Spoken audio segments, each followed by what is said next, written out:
You got a little bit of a, and I'm not talking physically, I'm talking in game. So, all right, we're getting into it. Game 1 at long last. Seabass holding out against the Peach player in this one. Let's see how he handles Lukademus the Sheik. Oh my god, he's gonna die. I was gonna say, that Nair looked like it might be, you know, a really big deal, but didn't end up costing him the stock. So far, I feel like Seabass, or Seabase, it gotta be Seabass, right? I mean, actually... I'm assuming so. That's what I'm gonna call it until I'm corrected by chat or production. Yeah, like, it's gotta be like... first on the board. Exactly, good stuff to Seabass. So, this matchup, not one I'm like... Oh, he gets basically pineappled on Battlefield. That's not something you see every day, but really, really unfortunate. Unlucky, actually, yeah. Yeah. He should have just snapped to the ledge. I think most Mario Bros are kind of just expecting to get the magnet hands on that.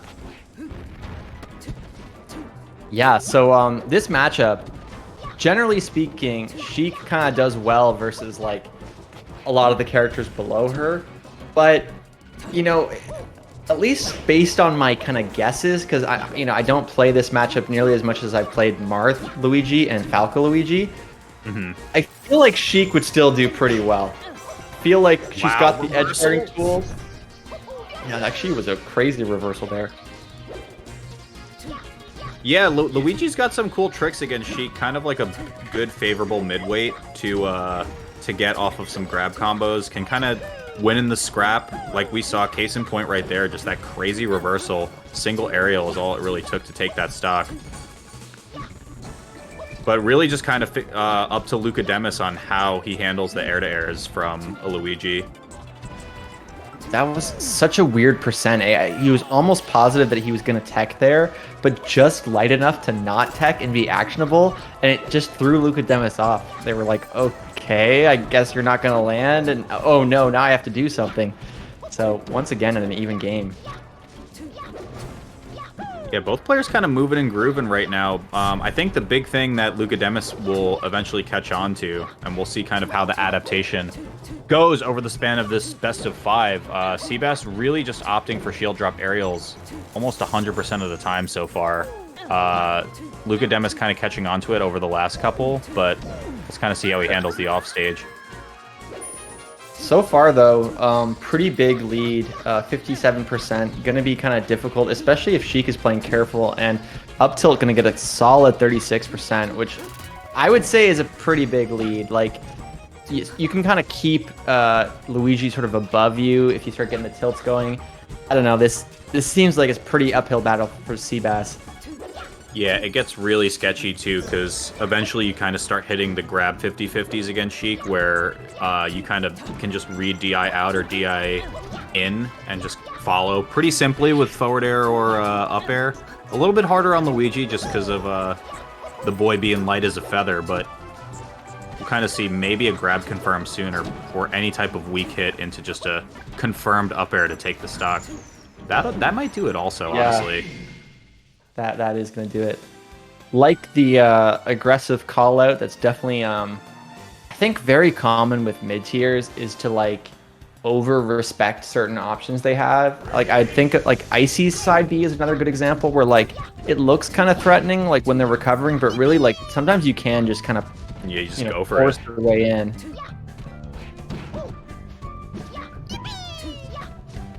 Yeah, big down smashes out of Seabass. I like the stage select here. I mean, the wall is going to kind of prevent him from running into that battlefield issue we saw on the first stock of game 1.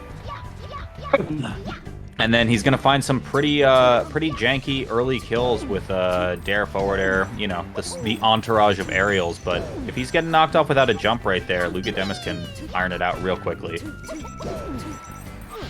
Yeah. It is tough though. Oh, okay, yeah, wow. Hard ball out. Yeah, that's, you know, kind of the confidence boost that you need though to get the momentum back in your favor. I like the platform movement we've been seeing from Seabass as well. It's just so tricky at these low percents to get Sheik kind of out of crouch cancel, specifically when she's playing really grounded. Yeah. There is a mix-up to be had there, especially with Randall on the right side. Could have potentially tornadoed. I don't know if he had it stored to get there in time, but could have tornadoed first. Could have held the jump for maybe a little bit longer. That's neither here nor there now. Lukademus gonna just go on the down smash barrage on his own and say, yeah, Luigi doesn't down smash better than me, so let's get that out of the way. Man, that is a lot of down smashes. Sheik is just one of those characters that has very, very solid moves. Like, just so many of her moves are good. It just, you know, it gets, like, people talk about the crouch cancel stuff all the time, but, like, she just feels like a character that has such solid frame data, you know? Yeah, absolutely. Needle run up grab, and that's huge damage right there. Like, oh my gosh.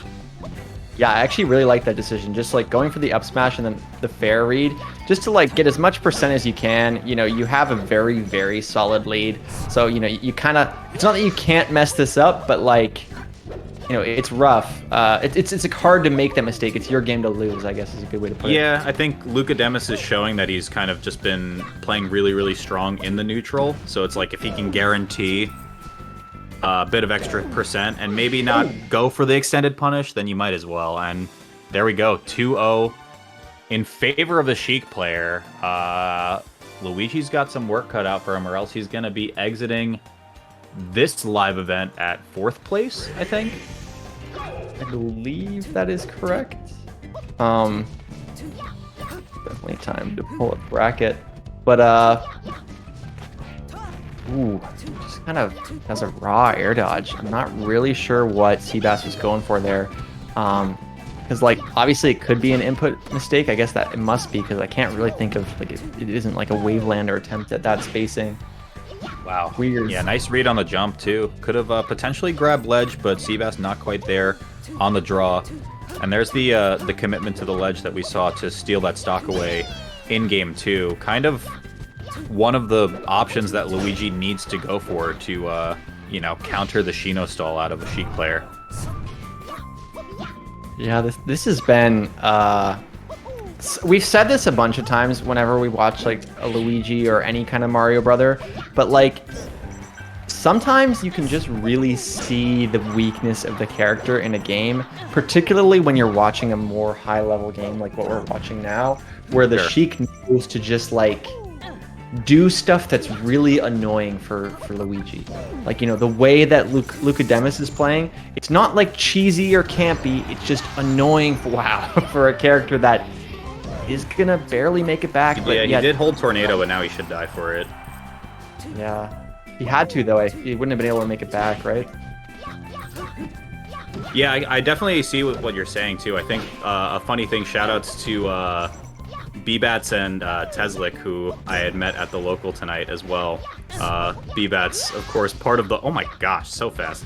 Part of the lore of the Xanadu Online is whenever I casted a set with B-Bats, he just miraculously lost. But we were making jokes about it when they were seeing my Mario play. And it was kind of like, if you were any other character, I would have been dead right now. But you need to win neutral 9 more times and make 6 hard reads in the meantime.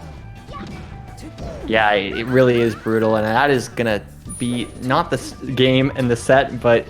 we're down to the very last stock. Yeah, it's tough, and it's low percent Sheik too, so it's kind of like, you, as Luigi, you have to really, really hard commit or just kind of call out a defensive option from Sheik. Lukademus hasn't been showing shield all too often, though. Like, kind of the panic get off me option has ironically been down smash in this situation. That's it. I think a lot of the problem is that, like, Luigi basically would be in this situation where Sheik would be on a platform, and then Luigi would need to, like, try to aggressively call out Sheik under the platform, and then right as he was about to do that, Lukademus would just go back to the ground, and then it was just really hard for Seabass to approach with the kind of way the percents were of, like, okay, if I'm on the ground, I'm going to do certain kind of tilts and aerials to wall you out, and then when I'm at a percent where, like, I don't want to get clipped by, like, a down B or a wave dash down smash. I'm just going to be on a platform so that, like, your grounded approaches aren't nearly as effective. And if you want to come try to get me, like, you have to commit more aggressively. And that's what I mean by, like, it's not like a campy play style. It's more just like a I'm not gonna meet you halfway. I'm gonna only meet you when I have advantage. Yeah, And yeah, it's capitalizing on just the weaknesses of the character too. Just case in point, what you were saying, really kind of just showing off like this is why you are worse on the tier list. And, like specifically when it comes to like Mario, Doc, Luigi too, those characters for Melee, a lot of those guys can play better on the react instead of, kind of as reactionary instead of proactionary. That's not the right word, but proactive I guess, instead like, of reactive. reactive versus proactive would be my guess. Yeah, yeah. So like Mario and Doc, for instance, are far better defensive characters than